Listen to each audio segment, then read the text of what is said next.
là, c'est le moment de se lancer. Là, c'est le moment de prendre des risques. Je me suis dit, OK, j'arrête l'alternance, j'arrête l'école. Je me lance à 100% dans l'e-commerce. C'est comme ça que j'ai commencé. Au début, je commence sur du Meta Ads. J'étais à fond sur Facebook. Je faisais que du budget Facebook Ads. Que les premiers produits, comme d'habitude, ça fonctionnait pas. J'ai fait quand même des premières ventes, mais j'étais pas rentable. J'ai commencé du coup à chercher un petit peu d'autres canaux. Je me suis dit, c'est peut-être Facebook qui marche pas. Donc c'est là, du coup, en janvier que je découvre Pinterest. Au début, je commençais avec des 5-10 euros par jour, par campagne. Peu de mois après, donc j'ai commencé Pinterest en janvier et à partir d'avril à peu près, je commençais déjà à être rentable du coup sur ma boutique. Aujourd'hui, j'arrive à vivre du coup du e-commerce. Le fait d'avoir persisté, d'avoir découvert par exemple Pinterest, pour moi, ça a totalement changé mon business au final.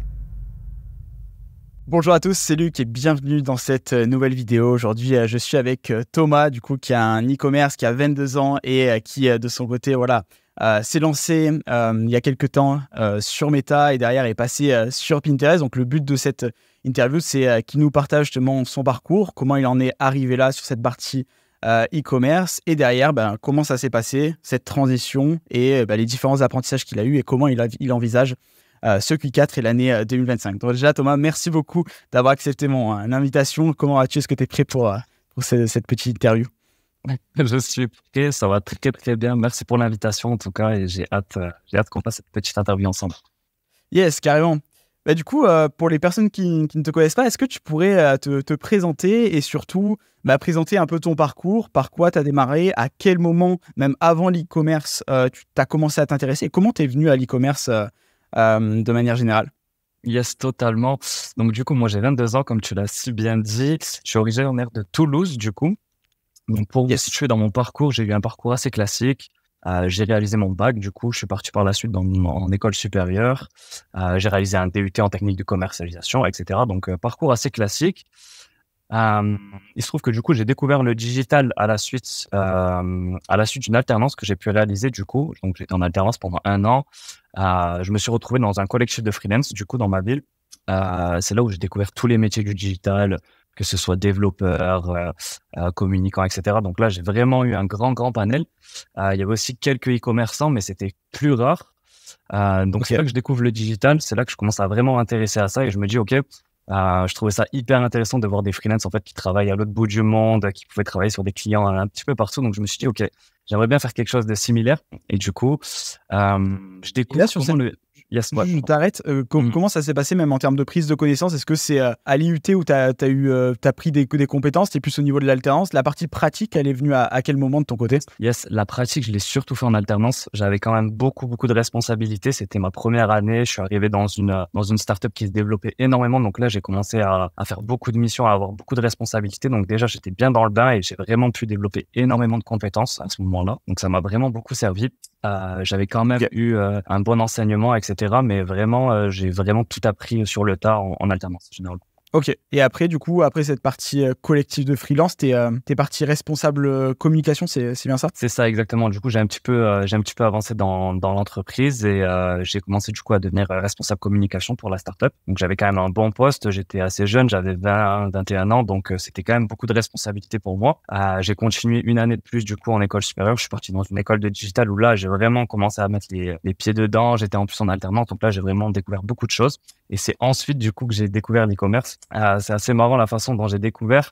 C'était pas du tout en alternance ou quoi. J'étais en soirée et en fait, un ami à moi me montre une vidéo d'un jeune garçon en fait qui était en fait dans mon lycée, dans mon collège, qui a explosé en e-commerce à l'époque. Cette personne s'appelle Étienne en fait. Et du coup, là, ça m'a vraiment fait tilt. Je me suis dit, OK, quelqu'un qui était avec moi au lycée, qui était avec moi au collège et en fait qui a vraiment tout explosé en e-commerce. Et du coup, là, je me suis dit que c'était possible. Et de manière générale, j'avais fait une école un petit peu de commerce. J'aimais bien le digital. Donc, je me suis dit, OK, pourquoi pas partir en e-commerce? Et c'est là, du coup, que j'ai dit, OK, j'arrête l'alternance, j'arrête l'école. Je me lance à 100% dans l'e-commerce. Et c'est comme ça que j'ai commencé, du coup. Ok, donc tu as fait le choix vraiment de tout arrêter, de brûler tes bateaux pour te lancer. Il n'y a pas eu de transition, de phase de transition. Comment ça s'est passé là? Ouais, il n'y a pas eu de transition. J'avais quand même un petit emploi à côté, toujours à côté de mes études. J'ai toujours un petit peu travaillé, donc j'ai commencé déjà à mettre de l'argent de côté très tôt. Déjà, quand j'étais au lycée, je travaillais un petit peu à côté à McDo. Ensuite, j'ai été livreur Uber Eats, mais toujours à côté de mes études. J'ai toujours fait ça, du coup, par un petit peu, c'est par sécurité, etc. Et donc, j'avais quand même un petit peu de fonds et je me suis dit, OK, là, c'est le moment de se lancer. Là, c'est le moment de prendre des risques. Donc là, je me suis lancé. J'avais déjà une micro-entreprise. Du coup, quand on est livreur Uber, on a déjà une micro-entreprise. Donc, je me suis lancé avec cette micro. j'ai switché du coup d'activité. Du coup, je suis passé du coup en vente et c'est comme ça que j'ai commencé. Ok, très clair. Super intéressant. Et là, à ce moment-là, du coup, tu as des compétences de marketing avec toutes le deal tech de call, l'alternance avec les collectifs de freelance, puis ton poste de responsable communication. Totalement. Du coup, par quoi tu démarres? Parce que la partie e-commerce, il y a quand même pas mal de compétences à avoir. Par quoi tu as démarré? Sur quel type de vidéo tu t'es orienté au démarrage? Quel a été ton processus pour justement te lancer sur cette partie-là e-commerce? Alors, ouais, le processus, il était assez simple pour moi. Je suis directement allé sur YouTube. J'ai commencé à regarder pas mal de vidéos, etc.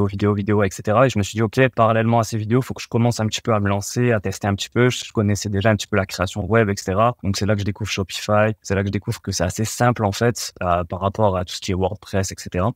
Donc, je commence comme ça, je regarde beaucoup de vidéos, je commence à faire en parallèle et je me dis, OK, faut que je me lance et je tombe par hasard, en fait, sur un coaching à l'époque.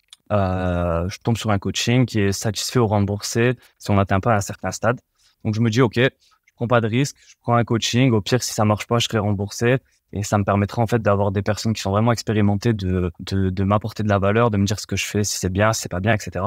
Donc, je prends le coaching, je commence à faire mes premières ventes grâce au coaching. Donc, au début, je commence sur du Meta Ads. Au début, j'étais à fond sur Facebook, comme généralement tous ceux qui se lancent en dropshipping, on commence tous avec un monoproduit sur Facebook. Je commence sur Facebook, je fais mes premières ventes. Donc là, ça m'ouvre quand même un déclic dans mon esprit. Je me dis, OK, on peut vendre en ligne, ça fonctionne. Les fameuses premières ventes, ouais. La première notification, j'étais vraiment, vraiment choqué. La petite boule au ventre quand j'ai eu la première vente. Donc, c'était assez marrant. Donc là, dans quelle niche tu testes différents produits en monoproduit? Ouais. Exactement, ouais. Donc là, je testais vraiment. J'essayais de tester à peu près à l'époque 2 produits par semaine. Donc, je faisais du testing comme ça. Je faisais que du budget Facebook Ads. Donc, les premiers produits, comme d'habitude, ça fonctionnait pas. J'ai fait quand même des premières ventes, mais j'étais pas rentable. Je tombe sur un produit qui fait que je suis break-even. Je commence à peine à être rentable, mais ça perdure pas. Sur combien de spend à peu près à chaque fois par produit, par testing à ce moment-là? Par testing, je faisais entre 100 et 150 euros, du coup, de budget pub. Et si ça fonctionnait, du coup, j'augmentais. Donc, il y a un produit qui a commencé à marcher un petit peu. J'ai essayé de le scale, ça n'a pas fonctionné. Donc, c'était sûrement le produit qui marchait pas. Donc, à l'issue de ça, ça m'a un petit peu mis un coup. Mais je me suis dit, bon, OK, il faut pas que je lâche, il faut que je persiste. J'ai commencé du coup à chercher un petit peu d'autres canaux. Je me suis dit, c'est peut-être Facebook qui marche pas. J'ai vraiment pris de la hauteur sur le dropshipping et je me suis dit, OK, c'est plus du tout comme avant. Maintenant, il y a de nouvelles règles, de nouvelles façons de faire. Donc, il faut s'adapter en tant que dropshipper. Donc là, je décide de vraiment tout reset, de prendre de la hauteur et je me dis, OK, je vais peut-être changer de canal. En fait, c'est peut-être ça qui va faire que ça va marcher. Donc, c'est là, du coup, en janvier que je découvre Pinterest. C'était en janvier 2024, donc c'est assez récent. Je découvre Pinterest avec mon associé, du coup, sur un autre projet. Il me montre pas mal de vidéos YouTube, dont tes vidéos, du coup. Okay. Donc là, je découvre Pin, je me dis, OK, il y a peut-être quelque chose à faire. Il y a peut-être un canal qui est pas exploité. Je voyais que les coûts pubs, etc., ça paraissait pas élevé. Donc, je commence à faire 2-3 épingles. Je commence à me dire, OK, je vais peut-être faire une niche autour de mon produit qui a marché. Donc, au début, le produit que j'avais fait sur Meta, je l'ai renvoyé sur Pin. Du coup, ça a marché. Et je me suis dit, OK, je vais faire quand même une boutique avec plusieurs produits juste pour que ce soit un petit peu plus attirant, etc., pour que ce soit plus, ça donne plus de la confiance, du coup, au potentiel acheteur. Et au final, j'ai créé une niche, en fait, tout autour de mon produit. Donc, j'ai commencé à rajouter 10 produits, 20 produits, 30 produits, etc. Et en fait, ça a commencé à marcher de mieux en mieux. Et ensuite, je continue mes pubs, je continue de faire des tests. Et là, je découvre la fonctionnalité shopping. Donc là, c'est Théo qui me l'avait apprise, du coup, donc grâce au coaching. Donc, parallèlement à ça, je découvre Pin et je me dis, OK, le premier coaching, je l'ai pas forcément payé. Donc là, je vais reprendre une formation ou un coaching. Du coup, je tombe sur ta formation. C'est là, du coup, que je décide de la prendre. Au bout de 48 heures, on peut commencer à tirer des conclusions, sachant que sur Pinterest, c'est totalement différent. Il faut laisser quand même le temps à l'algorithme, etc. Donc, c'est pour ça, toutes ces informations-là sont hyper importantes, en fait, à savoir et à prendre en compte. Et c'est grâce à ça, en fait, que j'ai pas lâché. C'est en ayant les bonnes informations. Ouais, carrément. Parce qu'après, en termes de budget, du coup, tu as démarré sur des budgets faibles, 10 euros par jour. Maintenant, tu tournes à peu près à combien en termes de budget? Et comment ça s'est passé, même en termes de retour sur investissement? Est-ce que ça a mis un peu de temps avec cette phase d'apprentissage, mais derrière, ça a décollé au bout de combien de temps à peu près? Ouais, effectivement. Donc, du coup, au début, je commençais avec des 5-10 euros par jour, par campagne. Donc, c'était très faible pour moi. Je trouvais ça hyper intéressant. Les premiers mois, j'ai commencé à avoir des résultats. Je crois que j'ai été break-even vers février à peu près. Donc, quasi 2 mois plus tard, en fait, j'ai commencé à avoir des bons résultats. Et c'est vraiment à partir d'avril-mai où je lance mes premières campagnes shopping. j'étais monté, j'étais peut-être à du 50 € daily à peu près. Donc, peut-être un peu moins à l'époque, j'étais peut-être à 20, 30 € peut-être par jour. Donc, c'était pas énorme en soi, mais je commençais à être rentable. Donc, au final, j'avais plus besoin de sortir de l'argent de ma poche, etc. Donc, ça a vraiment commencé comme ça. Et c'est surtout, personnellement, la partie shopping, moi, qui m'a vraiment fait transiter. Je commençais à être rentable avec des campagnes plutôt classiques, mais c'est vraiment le shopping, en fait, qui m'a vraiment apporté cette rentabilité au vu du nombre de produits que je commençais à avoir sur ma boutique. En fait, ça faisait des pubs un petit peu partout. Et c'est là que ça a marché. Carrément. Et maintenant, il y a même le shopping perf plus. Et là, du coup, ça m'a fait quand même aller beaucoup plus vite. Je découvre la fonctionnalité shopping, je découvre tous les insights de Pinterest, je comprends comment ça marche. Et peu de mois après, donc j'ai commencé Pinterest en janvier et à partir d'avril à peu près, je commençais déjà à être rentable du coup sur ma boutique. Ok. Et par rapport à ton expérience, c'est quoi qui t'a séduit avec Pinterest? Enfin, pourquoi tu t'es dit, OK, parce qu'il y a plein de personnes qui pourraient continuer sur Meta semaine après semaine en dépensant des centaines d'euros par testing. C'est quoi à quel moment tu t'es dit, OK, je bascule sur Pinterest et pourquoi ce choix-là et qu'est-ce qui t'a plu avec Pinterest? Alors, déjà, je voyais que Meta, j'avais beaucoup de mal et je voyais que les budgets pubs, ça commençait à devenir assez cher quand même. Donc, les testings à coût de 100, 150 €, je me disais, OK, c'était trop aléatoire. J'arrivais pas en fait à être rentable sur un produit. Donc, je me suis dit, il faut que je trouve un autre canal du coup. Et c'est là que je découvre Pin. Et en fait, avec Pin, quand j'ai commencé à lancer mes premières pubs, moi, ce qui m'a directement choqué, c'était du coup le coût publicitaire. Quand j'ai commencé à avoir le prix des CPM, des CPC, etc., j'ai vraiment été choqué. Au début, j'étais vraiment choqué. Je comprenais pas. Je me suis dit, c'est pas normal, c'est très peu cher. Et heureusement, il y avait mon associé en parallèle qui testait aussi. Lui, il était dans une niche plutôt beauté. Et qui commençait à faire des ventes, etc. Donc, on a cru que c'était un Eldorado. Enfin, au début, quand on a commencé, on s'est dit, OK, c'est un Eldorado, il faut vraiment qu'on persiste.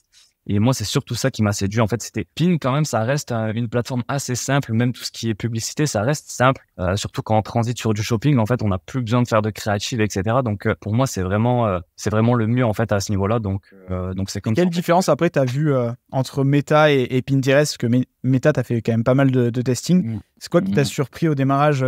Ça a directement décollé de ton côté ou il y a eu une phase d'apprentissage qui était un peu longue? Là-dessus, quelles ont été les différences que tu as remarquées? Ouais, effectivement, la phase d'apprentissage est bien plus longue du coup sur Pinterest. Donc ça, c'était quelque chose à prendre en compte. Mais au final, vu que les coûts étaient bien inférieurs, typiquement à l'époque sur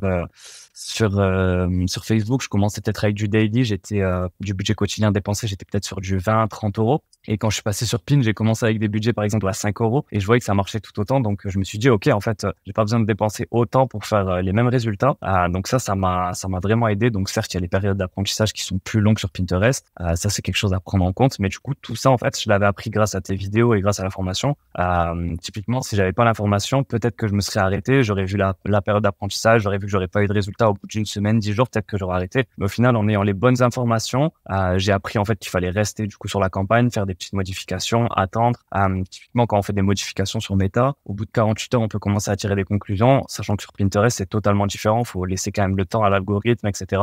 Donc, ouais. C'est pour ça, toutes ces informations-là sont hyper importantes en fait à savoir et à prendre en compte. Et c'est grâce à ça en fait que j'ai pas lâché. C'est en ayant les bonnes informations. Ouais, carrément. Parce qu'après, en termes de budget, du coup, t'as démarré sur des budgets faibles, 10 € par jour. Maintenant, tu tournes à peu près à combien en termes de budget? Et comment ça s'est passé, même en termes de retour sur investissement? Est-ce que ça a mis un peu de temps avec cette phase d'apprentissage, mais derrière, ça a décollé au bout de combien de temps à peu près? Ouais, effectivement. Donc, du coup, au début, je commençais avec des 5-10 € par jour par campagne. Donc, c'était très faible pour moi. Je trouvais ça hyper intéressant. Les premiers mois, j'ai commencé à avoir des résultats. Je crois que j'ai été break-even vers février à peu près. Donc, quasi 2 mois plus tard, en fait, j'ai commencé à avoir des bons résultats. Et c'est vraiment à partir d'avril-mai où je lance mes premières campagnes shopping. J'étais peut-être à du 50 € daily à peu près. Donc, peut-être un peu moins. À l'époque, j'étais peut-être à 20, 30 € peut-être par jour. Donc, c'était pas énorme en soi. Mais je commençais à être rentable. Donc, au final, j'avais plus besoin de sortir de l'argent de ma poche, etc. Donc, ça a vraiment commencé comme ça. Et c'est surtout, personnellement, la partie shopping, moi, qui m'a vraiment fait transiter. Je commençais à être rentable avec des campagnes plutôt classiques, mais c'est vraiment le shopping, en fait, qui m'a vraiment apporté cette rentabilité au vu du nombre de produits que je commençais à avoir sur ma boutique. En fait, ça faisait des pubs un petit peu partout. Et c'est là que ça a marché. Carrément. Et maintenant, il y a même le shopping perf plus qui marche bien. Je sais pas si tu as eu l'occasion de le tester du coup. Ouais, du coup, je suis en train de le tester. Du coup, j'ai l'impression que c'est un petit peu plus long sur l'apprentissage, etc. Mais du coup, je suis en train de le tester même à l'étranger, etc. Donc là, maintenant, je me diversifie un peu plus. Mais aujourd'hui, je dois tourner entre 50-60 € à peu près de pub. par jour. Ok, excellent. Et juste sur Pinterest, parce que tu as d'autres canaux en parallèle, ou tu as Meta en retargeting ou des choses comme ça, ou tu as juste Pinterest? Effectivement, du coup, j'ai mis retargeting et là, du coup, je me suis lancé depuis peu sur du Google Ads, Google Shopping, et c'est vraiment très, très récent. Donc là, je suis vraiment en phase de testing. Voilà. Ah, c'est parfait, ouais. Non, c'est super important, même une fois que tu as une source qui marche bien, de diversifier tes canaux. On ne sait jamais par rapport à ce qui peut se passer. Et déjà, de mettre du retargeting Meta, c'est top parce que Pinterest, ça drive beaucoup de trafic. Et derrière, justement, pour des fois achever les ventes, Meta est très, très fort. Là, tu mets combien en budget en retargeting sur Meta, pour donner un ordre d'idée pour les personnes qui sur Meta, je suis à 10€ daily. Ok, t'as 10€ daily avec des créatifs qui sont un peu les top créatifs, des produits qui marchent bien en shopping, j'imagine. Exactement. C'est exactement ça. Ok, magnifique. Et ça, là-dessus, après, comment ça se passe typiquement tes journées à l'heure actuelle entre, comment tu t'organises entre justement le media buying sur Pinterest, l'ouverture de nouveaux canaux? Comment tu t'organises à ce niveau-là? À quoi ressemblent tes journées maintenant que tu as une plateforme qui est stable, et comment ça se passe? Alors, j'essaie quand même de organiser au mieux mes journées, même si on sait quand on est à notre compte, etc. Au début, c'est pas facile, surtout que j'ai commencé très jeune, donc je me suis dit, il faut que je sois carré directement dans mes journées. Donc, typiquement, j'essaie toujours dans la matinée de prioriser les tâches les plus importantes pour mon business. Donc ça change chaque semaine, chaque mois à peu près. Typiquement, il y a quelques mois, c'était ajouter des produits sur mon site internet, par exemple, pour développer mes campagnes shopping. Donc, typiquement, tous les matins, je fais les tâches les plus importantes. Ensuite, l'après-midi, je m'occupe souvent du SAV ou traiter les commandes clients, etc. Et j'essaie toujours d'avoir une perspective, j'essaie toujours de me mettre un petit peu en hauteur par rapport à mon business, par rapport à mon dropshipping, de voir quelles actions je pourrais faire, mais vraiment prendre de la hauteur. C'est-à-dire, par exemple, là, quand j'ai commencé sur du Google Ads, vraiment essayer de trouver de nouveaux canaux, ou trouver de nouvelles idées. Par exemple, créer une nouvelle boutique, ça, c'est dans mes projets pour le futur, par exemple. Donc, je commence ce genre d'action. Donc, voilà un petit peu comment je m'organise. Donc, matinée focus avec les tâches à inflexion qui sont les plus importantes pour ton business, qui vont faire avancer le plus. Et après, tâches de fond un peu plus l'après-midi. Non, c'est top. Et là-dessus, est-ce que tu es en contact avec d'autres entrepreneurs? Comment tu t'es entouré également sur cette partie-là? Parce que je trouve que c'est assez intéressant. Tu as parlé justement d'Étienne, une personne qui a explosé en e-commerce, qui était au lycée, enfin, en tout cas, dans le même lycée que toi. Là-dessus, après, tu t'es entouré à quel moment? Est-ce que tu as des potes à toi? Tu as un associé, du coup, qui est dans le business? Comment ça se passe à ce niveau? Comment tu as fait pour trouver justement ces personnes? Totalement. Donc, déjà, mon associé, moi, je l'avais trouvé à l'université. Donc, c'était pour un projet e-commerce, mais c'était pas du tout dropshipping, etc. Donc, c'était vraiment un projet e-com. Donc, on s'était associé il y a maintenant 2 ans. On est toujours associés. Donc c'est avec lui du coup que j'ai travaillé un petit peu en parallèle. En parallèle de ça, j'ai aussi des amis à moi qui se sont lancés ensuite par la suite. Donc on a commencé un petit peu à travailler ensemble, se donner des informations, etc. Et j'ai toujours des amis à moi qui travaillent aussi sur ce business. Donc c'est comme ça. Il faut savoir qu'au début j'étais seul et j'ai vraiment essayé de chercher un petit peu autour de moi. Est-ce que j'avais des connaissances qui étaient dans ça?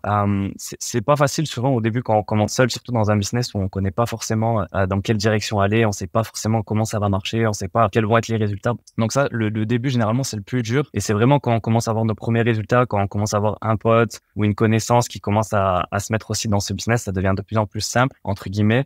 Mais le but, c'est vraiment chercher toujours à s'entourer des personnes qui font la même chose que nous, qui ont la même vision que nous, etc. Ça reste un job assez conséquent, mais pour moi, c'est vraiment essentiel à la réussite d'un projet. Ouais, complètement. Et tu as parlé justement de tes premiers résultats. Là-dessus, du coup, ça a démarré tranquillement. En février, du coup, tu arrives à être rentable. Après, comment ça a évolué la partie retour sur investissement, et à quel niveau tu te situes à l'heure actuelle? Alors, c'était vraiment croissant au début. J'étais du coup en break-even, à peu près rentable en février. Avril, je commence à être vraiment rentable. Enfin, toujours à petite échelle. Quand on met des budgets qui sont très faibles, on peut pas s'attendre non plus à une rentabilité qui est énorme, mais c'est quand même une rentabilité. Donc pour moi, ça a été vraiment croissant. On est toujours en 2024, donc je suis toujours dans la période de croissance. Le but maintenant, c'est de faire un maximum de tests. Aujourd'hui, j'arrive à vivre du coup du e-commerce. Ça m'a quand même pris plus d'un an, enfin non, à peu près un an, vu que j'avais commencé du coup l'année dernière en fin d'année. Donc c'était quand même quelque chose de long. Mais plusieurs fois, je me suis dit peut-être ça va jamais marcher, peut-être ça marchera, j'en sais rien. En fait, j'étais vraiment dans le doute, et le fait d'avoir persisté, d'avoir découvert du coup par exemple Pinterest, pour moi ça a totalement changé mon business au final. Typiquement, ces personnes qui sont justement dans le doute et qui sont sur cette phase-là où ça marche pas, juste rentable, ou en perte justement de plusieurs centaines d'euros, voire même milliers d'euros pour certaines de ces personnes, qu'est-ce que tu leur dirais à ces personnes-là qui lancent du dropshipping, enfin qui se lancent en dropshipping de manière assez classique? Est-ce que tu aurais un conseil à leur partager? Ouais. Déjà, il y a plusieurs choses. Pour moi, il faut toujours prendre de la hauteur. Les techniques d'avant ne sont pas celles de maintenant. Le dropshipping a bien changé, il continue d'évoluer. Donc déjà, il faut pas avoir une vision stable. Il faut toujours être en perpétuel. Pardon. Faut toujours avoir une vision qui change. Il faut être ouvert d'esprit en fait à ce niveau-là. Donc déjà, ça c'est la première chose, ne pas rester fixé à ce qu'on fait actuellement. Peut-être ce qu'on fait actuellement ne marche pas. Il faut pas avoir peur de changer, en fait, de tester de nouvelles choses. Ça déjà, c'est très très important. Typiquement, si aujourd'hui je serais resté sur Meta, s'il faut, j'aurais jamais eu de résultat. S'il faut, j'aurais jamais pu être rentable. Donc, il faut pas avoir peur de changer sur ça déjà.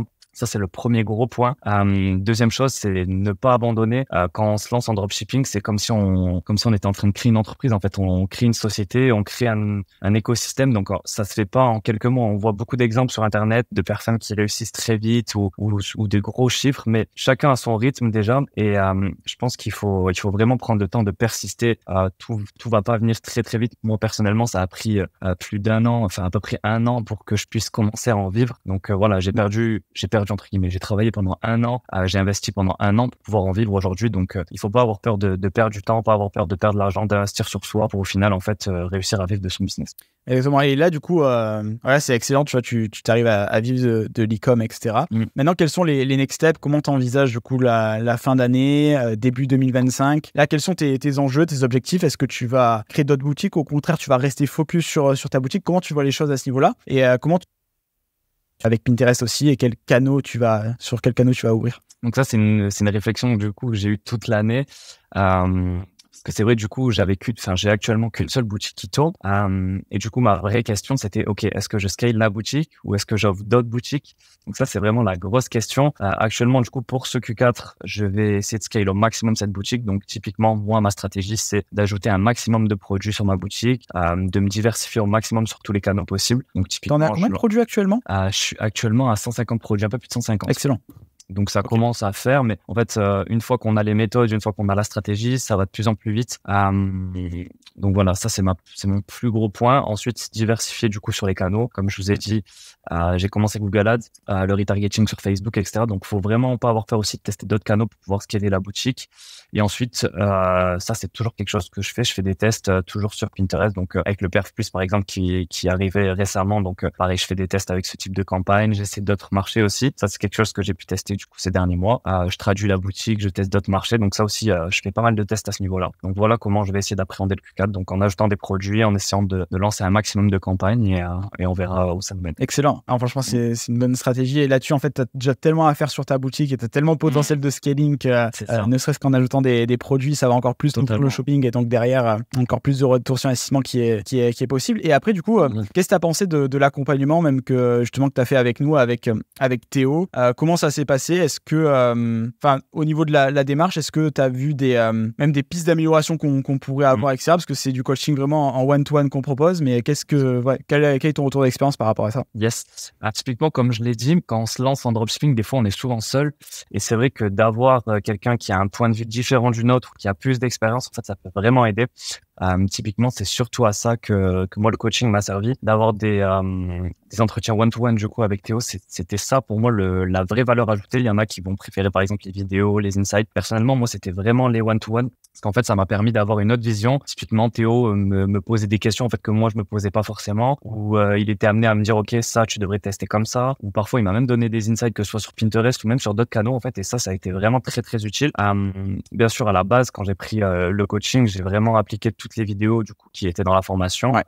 Il y a quand même beaucoup de valeur sur YouTube aujourd'hui, mais c'est vrai que d'avoir des insights, c'est quand même plus pertinent. Donc j'ai appliqué du coup toutes les vidéos qui étaient sur la formation, et grâce au coaching, c'est là vraiment que j'ai pu avoir tous les petits détails que Théo me disait, ok, tu devrais tester ça, tu devrais changer ça. Et au final, c'est comme ça que j'avance aujourd'hui. Et même encore aujourd'hui, à mon stade, ça m'arrive de lui poser des questions. Et en fait, ça me permet d'avoir une autre vision, en fait, que la mienne sur le business et sur ma boutique, par exemple. Et du coup, t'as mis 2 mois à être break-even. Et puis, à partir de ce moment-là, derrière, t'as eu de la rentabilité, du bénéfice mois après mois. Et ton meilleur mois, ça, tu me disais juste avant en off que ça a été en août, du coup, le meilleur mois? Ouais, typiquement, ouais. Alors que de base, dans ma niche, généralement, en été, c'est pas forcément la meilleure période.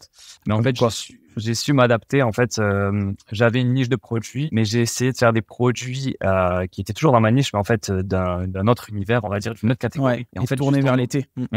Me tourner en fait vers l'été, et c'est possible dans généralement la plupart des niches, en fait, juste se tourner vers la saison ou vers l'événement en question. Et en fait, c'est comme ça du coup que ça a fonctionné. Et je m'attendais à un été plutôt compliqué. Au final, ça a été mon meilleur mois en août, par exemple. Excellent. Bon, top. Franchement, merci pour tout ce partage. Est-ce que tu aurais un dernier mot à partager justement à à l'audience qui nous écoute, pour les personnes justement qui se lancent en e-commerce? Je pense que le conseil le plus important pour moi, c'est vraiment de ne pas lâcher. Typiquement, quand vous allez vous lancer, pour ceux qui ne sont pas lancés, vous allez sûrement perdre un petit peu d'argent au début, tester des choses qui vont pas fonctionner. Mais le plus important, en fait, c'est vraiment de ne pas lâcher, en fait, et de continuer sur la durée, ne pas abandonner, tester beaucoup de choses. Mais c'est surtout, en fait, la différence, ça va être entre deux personnes, qui réussissent et une personne qui réussit pas. C'est vraiment combien de temps vous allez essayer. En fait, typiquement, quand vous lancez un business comme le dropshipping, vous pouvez pas vous attendre à des gros résultats si vous essayez pas minimum pendant 6 mois à fond, tester vraiment beaucoup de choses. En fait, c'est vraiment la durée. Certes, vous pouvez avoir des coups de chance dès le début, mais le plus important vraiment, c'est de perdurer et d'essayer un maximum de choses. Exactement. Merci beaucoup Thomas en tout cas pour ton intervention. C'était vraiment top d'avoir ton retour d'expérience. Du coup, on se retrouve dans les prochaines vidéos sur ma chaîne YouTube au sujet de Pinterest. Et encore merci Thomas d'avoir accepté mon invitation.